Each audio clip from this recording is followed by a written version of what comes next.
very much. Wow. Thank you. Well, I want to thank you very much, and it's an honor to be, and sit down, please. Go ahead. We'll stay together for a little while. This is a big endorsement for me. This is like 373,077. Boy, that's a lot of protection. That's big protection, and we appreciate it very much. It's an honor, and I'm thrilled to be back with the incredible heroes and patriots of the Fraternal Order of Police, an incredible group, and a group that's highly respected all over the country. You don't hear it, but I will tell you, it's true. To all of the law enforcement men and women here today, I respect you so much. I admire you, and as your president, I will always back the blue, as I did. I backed the blue more than any other president.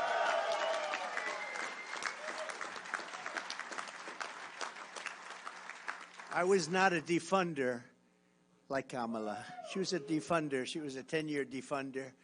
When you want to defund for 10 years, that's the end of that one. I think I could leave right now and you say there's no way that we're not voting for that guy.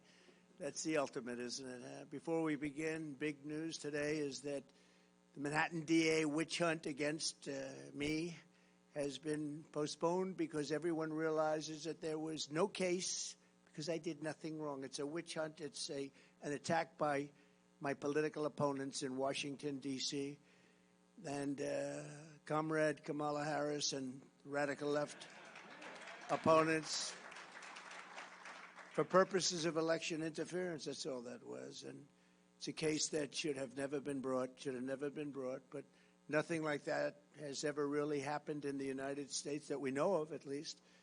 And it's strictly third world, banana republic stuff. Importantly, the public understands this, and so does every legal scholar, expert, and luminary, including people and just highly respected people, like the people in this room are highly respected, like Andy McCarthy, Jonathan Turley, Alan Dershowitz, Mark Levin, Stephen Calabrese, David Rifkin, Greg Jarrett, Katie and Andrew Cherkowski, and even from CNN, Eli Honig. I appreciate that, Eli, because he's been great.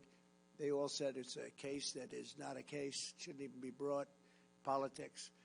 But I greatly appreciate the words in the letter today from the judge. He said, if necessary, being utilized in the decision because there should be no, if necessary, this case should rightfully be terminated immediately. And as we prepare for the most important election in the history of our country, it's the most important election we've ever had because our country is going bad. You may have noticed. You take a look at some of the people pouring into our country by the millions. In addition, there was a big political victory today in a certain place called North Carolina. Has anybody heard of North Carolina?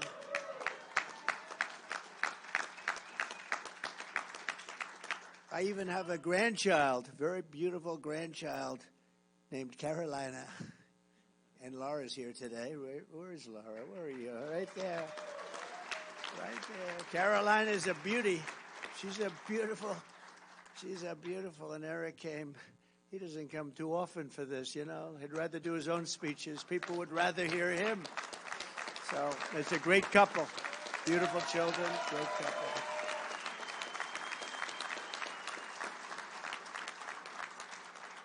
You know, she loves this state so much, and she said, oh, don't worry, you're going to win. They love you here. And she grew up here and had a great life here. I don't know if her life is as good now, frankly. She loves this place. And she says, don't worry. I said, well, if anything bad happens, I'm blaming you. That'll be the end, right? But we've won it 4 times. We won the primaries. We won everything. We've won the primaries. And then we won just another big one. We won by a lot. And we have to win one more election.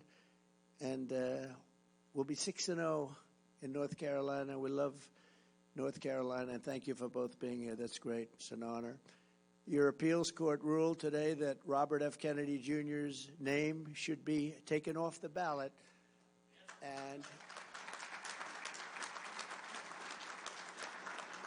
And that sounds like a bad thing for him. It's not. It's actually a great thing. He's an incredible team player. And he didn't want anybody to be voting his name because, as you know, he fully endorsed us. He's with us. He's going to be watching out for women's health and everybody's health, and got a lot of great things to say. He's very smart, very good, great person, and very popular. So they didn't want to have, and we didn't, but he didn't either. He didn't want to have his name, so he gets some votes even though he was with us. And we just won in the court. They said, no, it has to be left up there. And some people wouldn't realize it. So rather than voting for us, they'd vote for him, and that wouldn't help us very much, would it? And so that was a big thing. It means that all of those who love Bobby, and there's a lot of them, and all of that he stands for, especially regarding the health and well-being of us, can vote. They vote for me now. So all of the Bobby people are going to vote for me, and I appreciate the decision. When I grew up, we revered the men and women that we knew as I grew up in New York, and you've all heard of New York's finest. New York's finest. Who's from New York? Oh, there they are. You guys have been, New York's finest endorsed me, and they're not supposed to. They said, we don't care. We're endorsing you anyway, right? But I appreciate it. Thank you very much.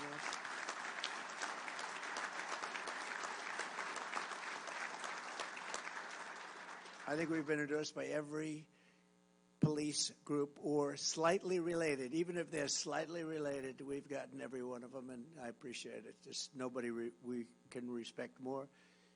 But we also, when we look around and we see, because I consider you in this room to be America's finest, you're all over the country, all over from the country, all over the place. And we really appreciate you being here. Got to meet a lot of you backstage. Just amazing people. All you want to do is see our country be safe and prosperous, and we want to love our country, and we want to have reason to love it. The people of this country know it. We know all about you and the great job that you do, and the people of this country respect you greatly for it. So I just want to thank you on behalf of everybody, because I see it. I'm all over, and this is a group that's respected like never before, and it's probably, unfortunately, we were talking a little while ago, and it's probably also a profession that's under more danger and threat than ever before, which we hate to see. I visit a lot of families of police officers who are no longer with us, and we have to give back the power and respect that they deserve more than anybody, and we're going to do that. You're going to solve the problem. We have crime-ridden cities like we've never seen before. We've never seen anything like it, and you can do it. I said to 12 of your representatives backstage, I said, so if I give you the authorization to get rid of the crime, can you do it? They look at me like, what a stupid question. Of course we can. So we're going to be doing that, but that's why I'm so deeply honored to receive the Fraternal Order of Police official endorsement for President of the United States. Thank you all very much in the room. I know you vote on that.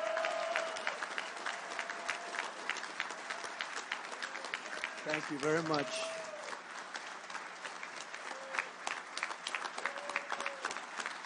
Great honor.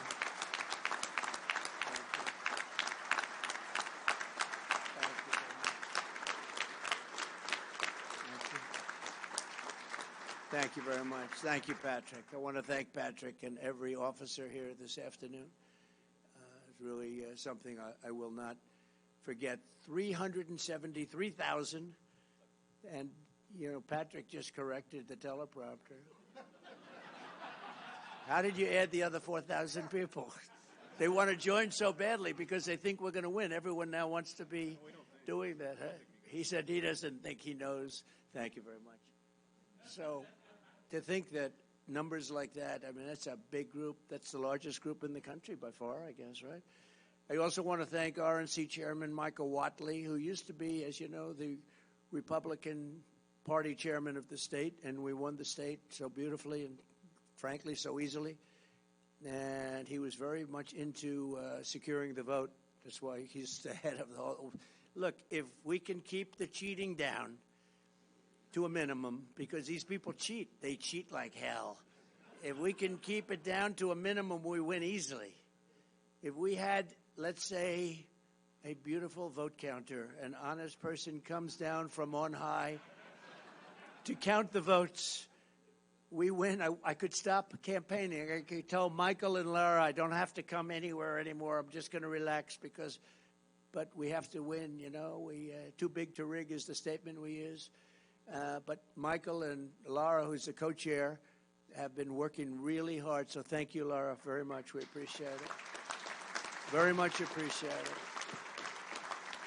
As we gather today, American cities, suburbs, and towns are totally under siege. Kamala Harris and the communist left have unleashed a brutal plague of bloodshed, crime, chaos, misery, and death upon our land. Other than that, they're doing actually quite well. Thank you. Just yesterday, 3 police officers were shot in Milwaukee, very tragically. 31 people were shot and 5 were killed in Chicago over Labor Day weekend. Can you imagine that? It's worse than in Afghanistan. We hear about Afghanistan and all these places. They don't compare with numbers like this. Baltimore is now facing the single most deadly drug crisis of any city in American history, and the number of homeless people on the streets of New York has just reached a 20-year high, and it's going a lot higher than that.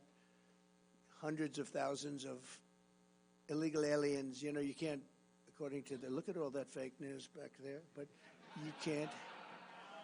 They don't like illegal migrant. They don't like illegal alien. They don't like anything. They want you to call them citizens, future citizens. You ever hear that one? Future citizens of our country. That's what they want to hear, but I don't think this room's inclined to do that. In city after city, the law-abiding citizen is forced to live in fear and danger and in filth. Mothers can't take their kids to the park. Graffiti is everywhere. The innocent are victimized in random attacks. Very brutal attacks and slayings are absolutely commonplace. Mobs of criminals walk into stores and clean out thousands of dollars in merchandise with absolutely no fear of punishment because you're not allowed to do your jobs. You can't even go to a pharmacy without everything being locked behind glass. The new thing in New York, you go to a pharmacy to buy aspirin, to buy a toothbrush, and it takes you 45 minutes to get a clerk to open up the glass because people are walking in just taking as much as they want. I don't know if you know that in San Francisco, which this woman, our opponent, I would say our opponent. I think we can. Anybody in favor of her in this room, by the way? Let me just... Okay, then I can safely say our opponent. But she destroyed San Francisco, but she came up with a great idea. You can steal as much as you want, up to $950, and nothing happens to you. After that, nothing happens to you also, if you want to really. When you think of it, really nothing happens to you no matter what the hell you do. Unless you happen to be running for office and you accuse the election of being fraudulent, then a lot of things happen, okay? But other than that, nothing happens. Think of that, 950. So guys are walking in with calculators. You have criminals walking in, they're adding it up because they know if they stay below 950. Can you believe it? 950 is like a lot of money, isn't it? Under the Harris regime, 99% of law-abiding citizens suffer while criminals run free, and our country is plagued into literally third world conditions. In many ways, we're a third world country, but we're going to clean that up real fast. I'm here today to declare that we do not have to live this way, and when I'm president of the United States, we are not going to take it anymore. We're not going to take it anymore.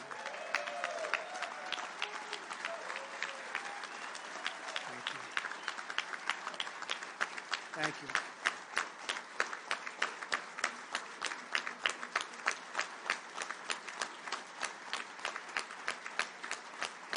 Thank you very much. And frankly, no country can sustain what we're going through with 21 million people allowed to come in from places that we don't want to talk about, but we will. Since Kamala Harris took office, she has presided over a 43% increase in violent crime, including a 58% increase in rape and an 89% increase in aggravated assault. And under Comrade Kamala, assaults on police officers are up a minimum of 32%, and many of them are not reported, and if they are reported, they're not taken down. And shootings of our police officers are up by over 16%.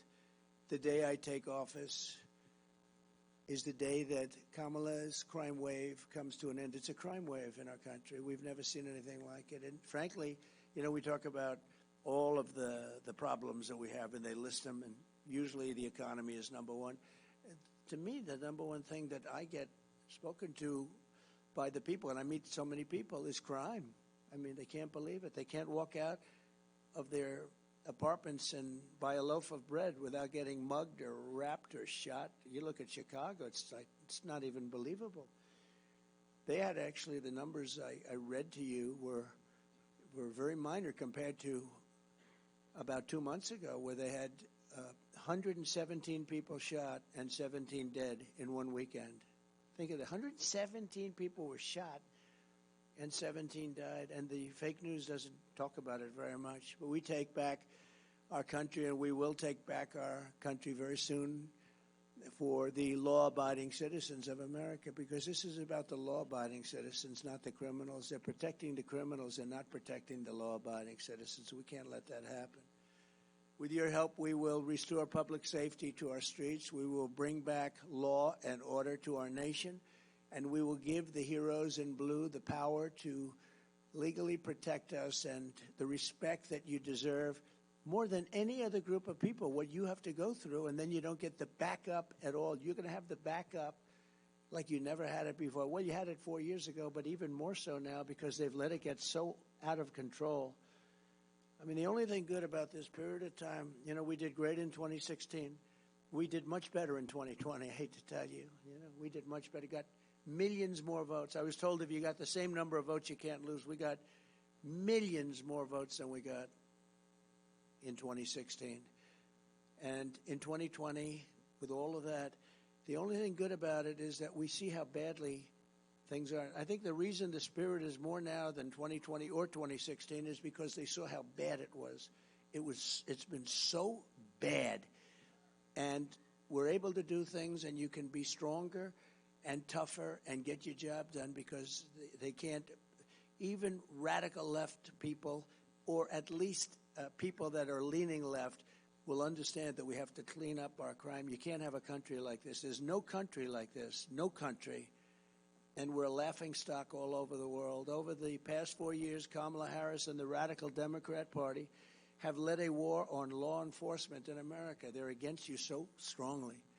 As a result, families that do everything right and carry this country on their shoulders have watched helplessly as their communities dissolved all around them. Kamala Harris and the radical liberals force anarchy on the American people while they live in safety, in many cases behind walls. You know that. Nancy Pelosi has a big wall wrapped around her house. Of course, it didn't help too much with the problem she had, did it? But she had a big wall wrapped around her house. But then she says, we don't want to, you have no idea what it was to get the wall done. Kamala Harris opposed me, Nancy Pelosi, everybody, the Democrats largely, not all of them, but they largely opposed it, but we got it built. I actually took it out of the military. I considered it an invasion because dealing with Congress is so crazy. I said, okay, ready? We're going to take $10 billion out of the military budget. You're going to buy about 3 less Army tanks. And we're going to build a wall because this is an invasion of our country. As soon as I said that, everybody said, you're right. And we did. We built over 571 miles of wall. And that's what gave us the best. We had the best border numbers in history. And now we have the worst border numbers in history. There's never been anything like it. And I pulled down a chart, if you remember, about 2.5 months ago on my right. I said, I'm so proud of that chart. Now I love it more than almost anything in the world. I love it more than I even love the police. Can you believe it? No, I pulled down a chart. I always look to my left, always. And I seldom use it. I use it maybe 20% of the time for speeches. But it's always on my left. It's always at the end of the speech. And this time at the beginning of the speech, I said, pull down that chart. And if I didn't turn, I wouldn't be speaking with you today. So I love that chart. That chart is beautiful. I love that chart. I pulled it down. I said, boy, that's one beautiful, the yellow and the blue and the red, right? Anyway, but what that chart showed and shows is the numbers. You see, it went way down to almost nothing, and that was my final week in office, and then it went like a rocket ship right through the sky. We've never had anything like it. No country has ever had anything like it. Wealthy liberals destroy cities with defund the police, and there's still that movement that you just can't shake it, and sanctuary for illegals while they move further into gated compounds. They set loose violent repeat offenders with no bail while Marxist prosecutors harass and threaten police officers who protect the hardworking citizens. They don't want you to protect the people. It's hard to believe, actually. You know, sometimes you say these things, and as you're saying them, you're saying, is that right? But that's right. It's, it's pretty hard to believe. Like, why would anybody say we don't want to have a border? Why would anybody say the whole world can empty out into our country even though it's not sustainable? Why would anybody say something sort of simple like we want men to play in women's sports? Why do they want to say we want men to play in women's sports? Why was that? Did you see the Olympics where they had two transitioned fighters? They transitioned. This is the proper way of saying it. I say that just in case I don't want to get myself in trouble with the media, the fake news. And they had two fighters, and you see the one young lady, beautiful young lady, and she was a fighter from Italy, and she fought a transitioned person who gave her just, boom, a left jab. Now, jab, for those that don't know, fight, that's just sort of, keep it going before you give it. Boom. She backed up. Whoa. Then he did another jab, and she quit. She said, I've never been hit like that in my life, right? She quit. Anyway, he went on to win the gold medal easily. And the other one went on to win the gold medal easily. But you have to see the weightlifting stats, where an eighth of an ounce is added on. And for 18 years, they had a record. Then some guy comes along, some transition person. Have you lifted before? No, I haven't, not much. Oh, good. Well, good luck. Let's see. It's crazy. These people are crazy, and it's so demeaning to women. Someday, these women are great athletes. The whole thing is crazy. But I know you love it, right? This man on my right, he must love that. As he sees, he's seething. I just watch him he's seething as he watches this stuff, right? He's actually looking and he can't even believe it, right? He can't even believe it. Anyway, but as president, I will break the grip of the Marxists on our justice system, and I will end Kamala's war. And it's her and a group of people. But it's a war on police, and together we will launch a war on violent crime in America. We have to. We are a laughingstock all over the world.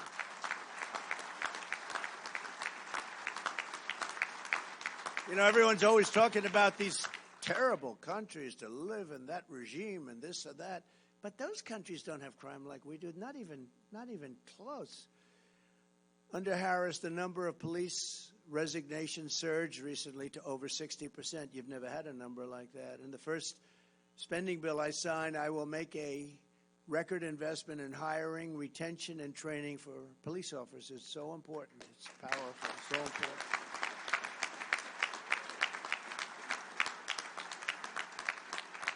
And you remember when I was president, I gave you billions of dollars worth of military equipment that was unused. It was in the storage rooms. We talked about it. It was in the storage rooms. We talked about it.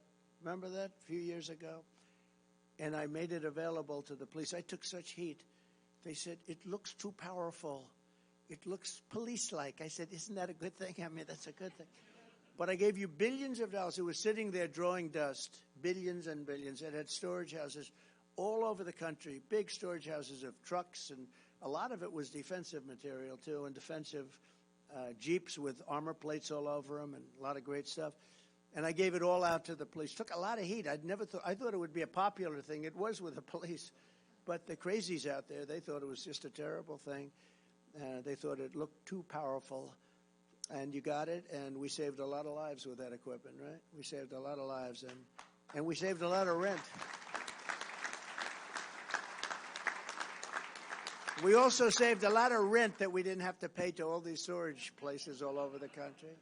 We're going to get you pay raises and reinforcements. We're going to get you reinforcements because you need them. And Harris repeatedly sponsored legislation to strip police officers' immunity. You know, it's interesting, when you say the word Harris, nobody knows who the hell I'm talking about. Harris. Harris. They say, who is Harris? If you say to a person, what's our vice president's name? They don't know. Now, Kamala is an unusual name, but at least you know who we're talking about. When I say Harris, nobody knows who the hell I'm talking about. They say, who is that? So maybe we'll refer to him more as Kamala. It's a little friendlier, too, but it's hard to be friendly with somebody that wants to destroy our country. She's right now practicing. Do you know that? She's in Pennsylvania, and she's practicing for the debate. She's locked herself in a room. She's got a lot to learn. She's locked herself in a room, and they have one problem. You know what the problem is? They have MAGA people outside screaming, we love Trump, we love Trump, we love Trump, and they can't focus. Can you believe it? Just came over. They got MAGA people all over the place, and they're screaming, we love Trump, and she can't focus. That's okay. As president, I will sign legislation to strengthen protections for police officers, so important, and I will crack down on Marxist prosecutors like Philadelphia's Larry Krasner and LA's George Gascon. No, it's unbelievable. These people, you get a murderer. Guy just shot 3 people and he's out on the streets in 2 hours. It's crazy. No bail, cashless they call it. No longer will corrupt DAs be allowed to engage in selective and race-based enforcement of the law. My administration will issue hundreds of millions of dollars in federal grants to reward cities and towns and return to proven crime-fighting methods, including stop and frisk and broken windows policing. We did that with Rudy Giuliani. It was so successful. You know, New York, before Giuliani, New York was at the edge. It was a hopeless situation. And Rudy came in and he did the stop and frisk thing. And he did at numbers that were moderate, good. You can't go crazy. But they knew what they were doing. And they did the windows. And the windows sounds like a ridiculous idea. But when they had all these burned out places, they made them look livable. And we went from a crime-ridden city to the safest big city anywhere in the world. You know, it's a big accomplishment. He doesn't get the credit he deserves, I will tell you that. But we'll get the homeless and the dangerously deranged, of which we have many off of our streets. And many are coming in because I said they're coming in from the mental institutions all over the world. And we'll get them the help they need.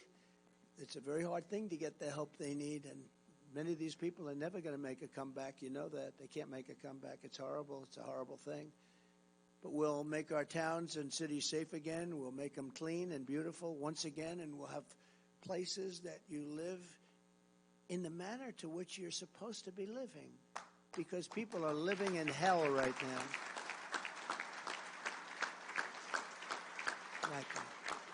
And working with local law enforcement, we will launch a federal task force to dismantle the gangs, the street crews, and the criminal networks that are ravaging our towns. This will include a 10-year mandatory minimum sentence for anyone guilty of human smuggling, a guaranteed life sentence for any guilty child trafficking,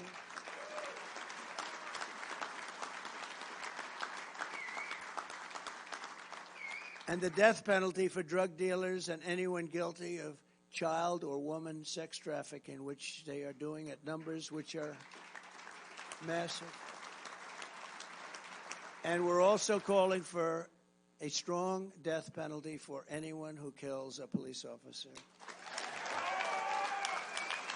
Right? We'll get that done. We'll get that done.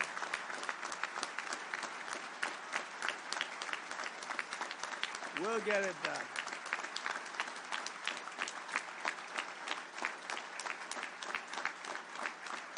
Thank you. Thank you. Kamala actually claims that crime is down on her watch. Can you believe this? Crime's down. They lie. Crime's down. Crime is through the roof. They forgot to include about 9 cities that are the worst cities in the world. You know, they forgot to include Chicago and a few of the others.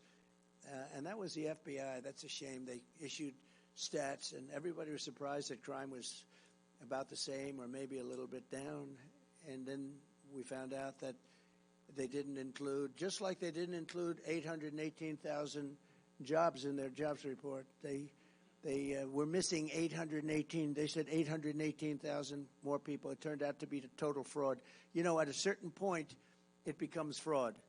When you're down by 5,000 or 10,000 people, but 818,000 fake job numbers were put in a month ago, and it was revealed by a leaker or somebody, but it came out, and it was really pretty bad. But they did the same thing on the crime numbers in order to make the crime numbers look better, which are still atrocious, but they wanted to make them look better. And Kamala's crime statistics are really as fake, essentially, as those job numbers. But you just think of it. I mean, think of it. 818,000 fake jobs they put in order to make their job numbers look better. The FBI's crime report does not include crime numbers from the most dangerous war zones and ganglands in America. Chicago, I'll tell you, the ones that weren't included are Chicago, Oakland, New Orleans, Los Angeles, San Francisco, and San Jose, which is rough. Nearly 30% of jurisdictions did not report their crime stats, and they were the ones that had the highest numbers. So that's why your crime numbers were terrible, but they didn't look as bad as they should. Crime is worse today than at any time in our country's history. Kamala Harris destroyed San Francisco.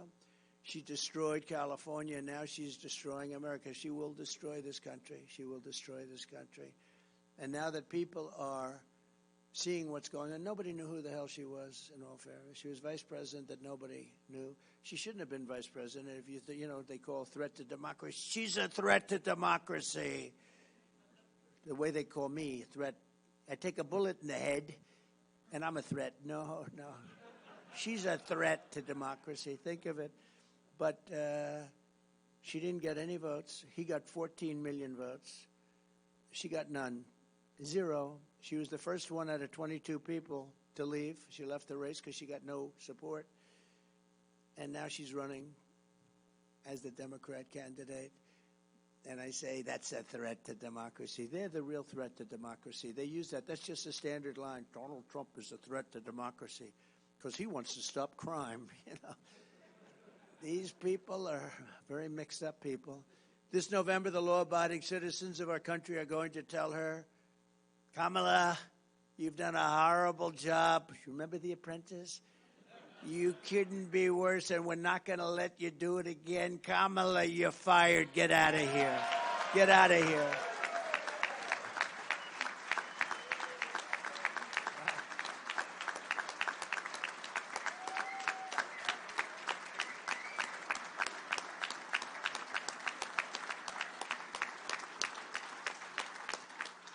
It is true, though. I mean, she got no votes, and now she's running, so she explained that one. It's not the Democratic way. It's not a Democrat. You know, they call it the Democratic Party because it sounds so nice. I call it the Democrat Party. It's actually the Democrat Party. They ought to change the name.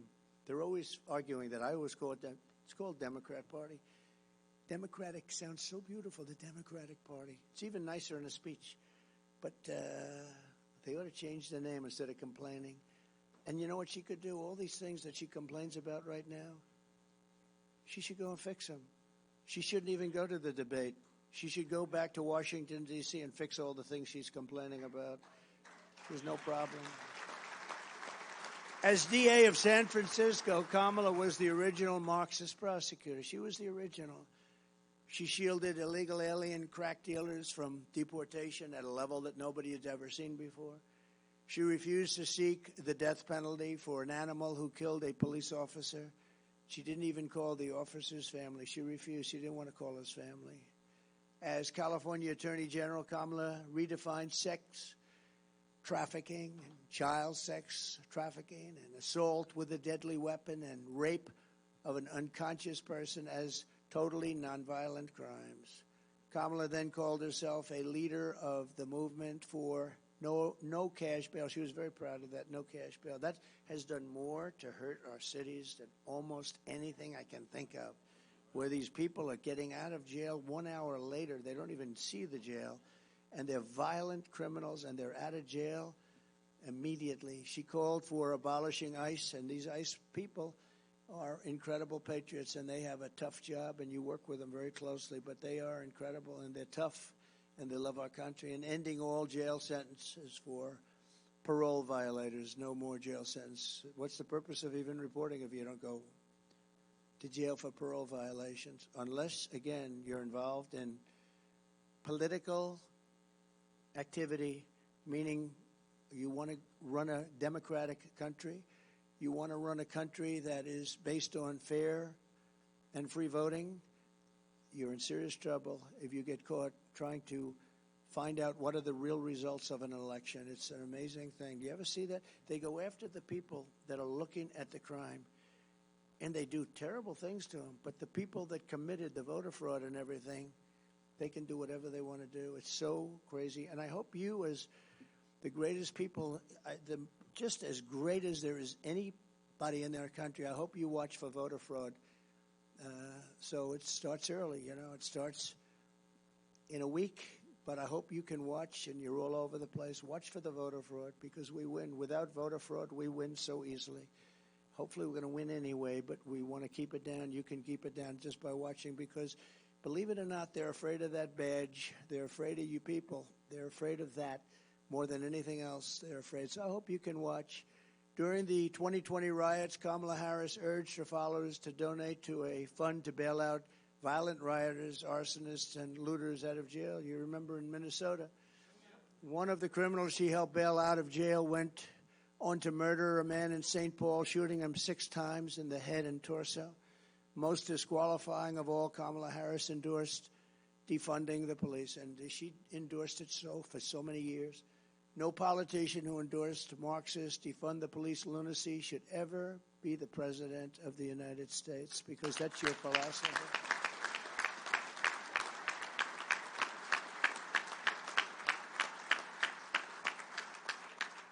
I promise you, I will never tell you we're going to defund the police. I will only tell you that we might overfund the police. We'll be over budget. I'll have to call up Patrick and say, Patrick, we're over budget. I'm sorry. We're over budget, Patrick. I'm sorry. He'll say, it's okay. Don't worry about it. But if I said, Patrick, we're defunding, I would have some serious problems, wouldn't I? But no crime Kamala has committed against the rule of law is worse than her nation-wrecking border invasion. There's never been anything like it. For nearly 4 years, border czar Harris, and she's the border czar, but now she denies that term, and she denies that she had much to do with the border. She was put in charge by Sleepy Joe, right? And who likes, let me have a free poll, please. I love these free polls. You go out to a pollster, they charge you $300,000 for a stupid poll. They interview like 200 people, and they send you numbers. I don't even think they leave the office. I think they just make them up. Let's see, it's 51 to 49. And, but here I get a truth. If you had a name, and he's gone now, so don't worry about it, but just out of curiosity, who likes Crooked Joe? Who likes Sleepy Joe? Who likes Crooked Joe? Who likes Sleepy Joe? Yeah, a lot of people do. Well, now he's got plenty of time to sleep. You ever see a guy, somebody told him he looks great in a bathing suit on a Monday, Tuesday, Wednesday, Thursday, and Friday during the week, and he goes to the beach with a thing that's built, it's built for children to lift up. It's aluminum, and he can't lift it. He can't lift his feet out of the sand. And then he's dead, cold, knocked out, sleeping. And I say, if I ever hit that kind of a condition, and hopefully it won't happen for a long time, the last thing I'm going to want to do is be sleeping with cameras all over the place taking your picture. I don't want to be sleeping in public. He sleeps like, I've never seen anybody sleep like that. He hits the chair, and he's within seconds, he's gone. He's out. And he's a 6 handicap, yeah. You ever see him swing? He goes like, the ball goes 3 yards if he's lucky, if it doesn't go backwards. Somebody said, that angered you, because they said I was very good in the debate. John King from CNN, that was one of the great debate performances. I didn't think about it, but they said the only time he got angry was when he said he was a 6 handicap. And did you notice he said, I'm a 6 handicap. He always says 6.2. He wants to be accurate. The guy's not a 100 handicap. He couldn't break 200. I offered him $1 million if he could break. You saw that. Now, a 6 handicap can easily break 100, right? Easily for those golfers. I said, $1 million to your favorite charity. If you go out, just at a nice course, we'll pick from the blue tees, like middle tees. If you can shoot 100, $1 million. They never heard back from him, But did you notice he said, I'm a 6 handicap? And then within about 30 seconds, he said, well, I'm an 8 handicap. I said, that was quick. We got him up 2 strokes. Yeah, they said I was the most angry when I heard that because it may have been more fabricated than almost anything else he said.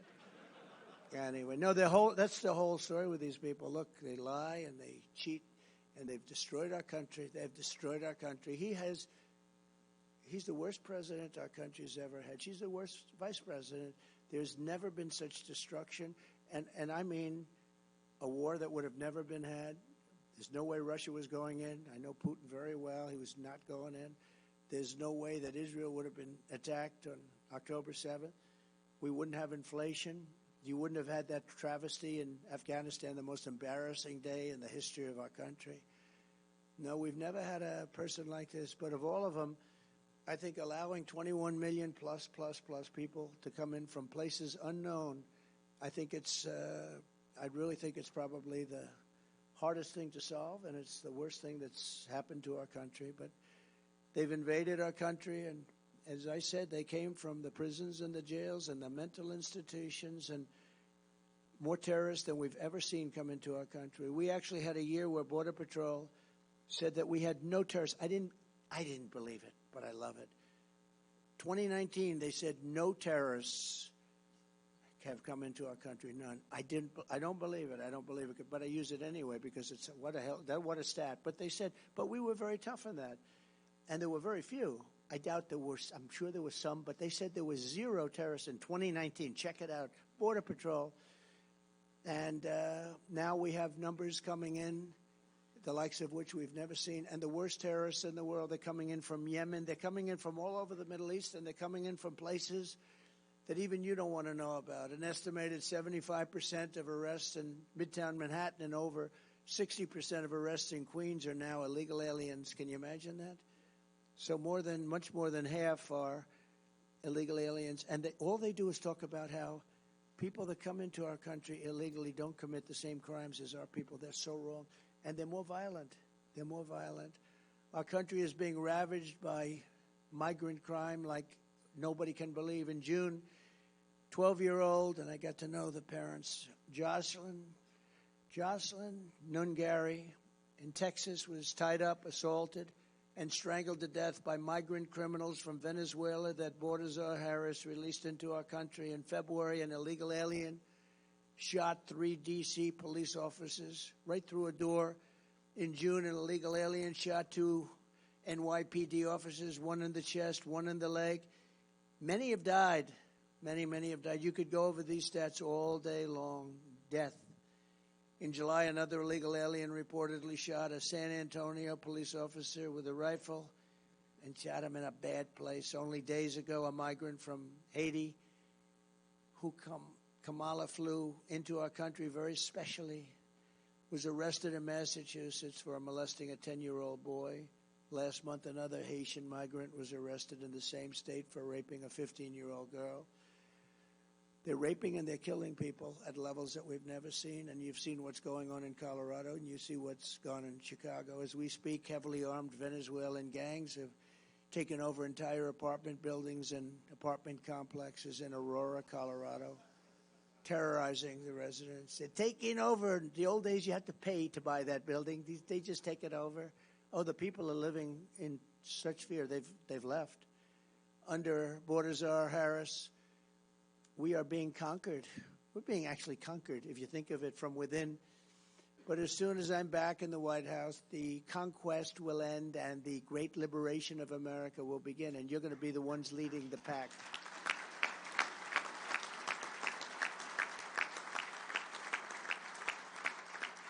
We will take back every single square inch of American territory, and that's been invaded by these migrant gangs. It's been taken over. I mean, real estate patches have been taken over, and this is just the beginning. You haven't seen anything yet because they're just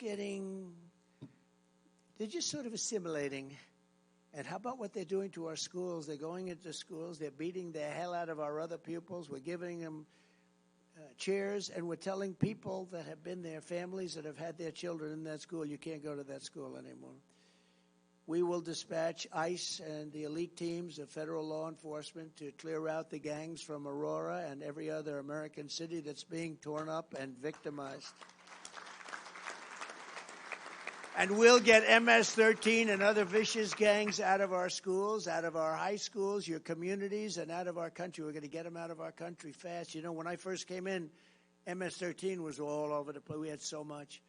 And I said, take them back to their country, Honduras, Guatemala. Take them back, El Salvador.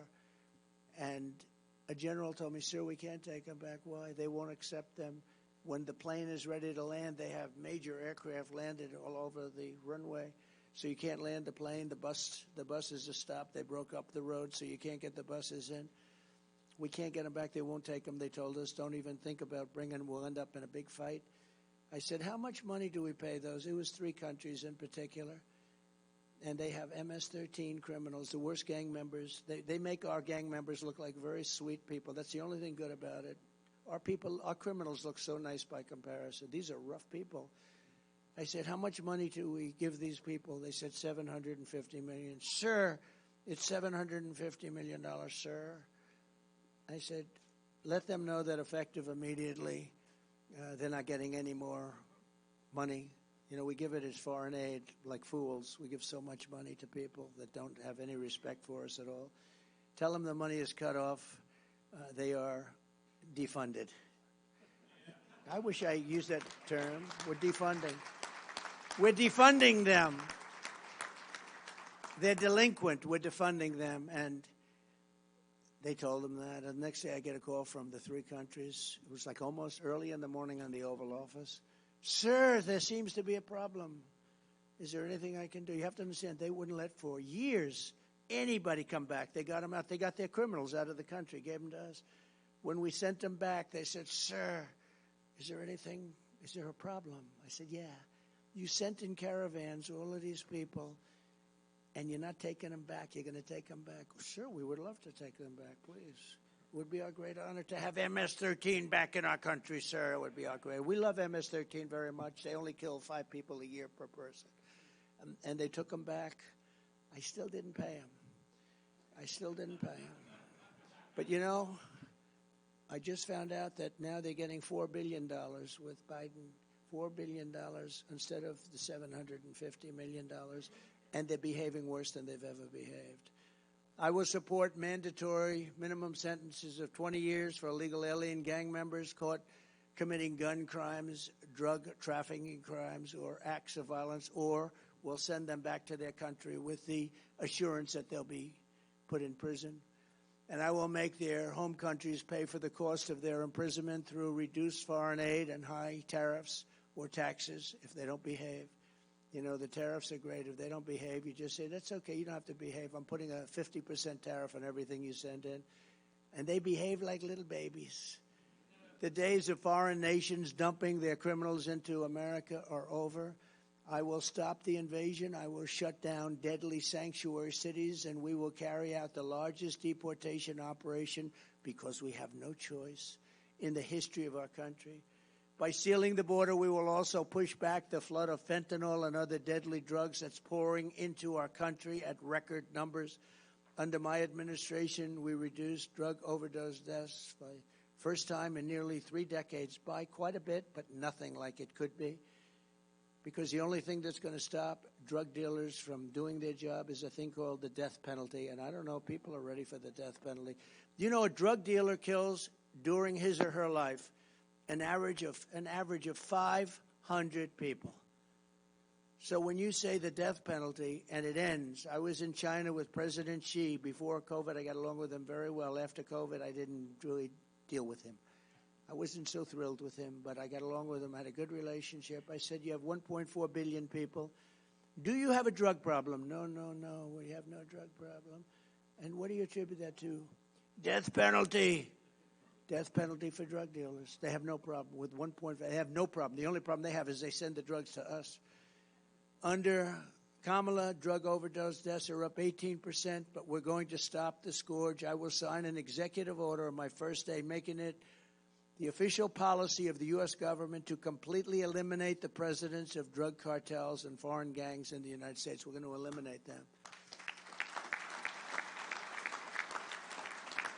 And as I did 4 years ago, we will deploy the U.S. Navy to impose a full blockade on cartel activity, because what they do is you block up the land all of a sudden. The money they make is astronomical. Boats are no problem. Getting the boats, buying the boats, owning the boats, no problem. I will get China to give their maximum death penalty to dealers of fentanyl. I had that deal worked out with President Xi. And then when I left, they didn't do it. They didn't get it done. He probably said they forgot. They probably did. But we had a deal where he was going to impose the maximum penalty, which was death, on dealers that were sending fentanyl to the United States. How good would that have been? Starting on November 5th, the most important day in the history of our country, no neighborhood will be left to rot from the plague of drugs. No citizen will be abandoned to migrant gangs, and no community will be surrendered to violent crime. We will take back our cities. We will clean up our streets. We will restore peace to our schools. And together we will make America safe again for citizens of every race, religion, color, and creed. Together we will make America great again. And thank you very much for this great honor of the endorsement. God bless you. God bless our great police. And God bless America. Thank you very much, Pastor. Very much. Thank you, fellas.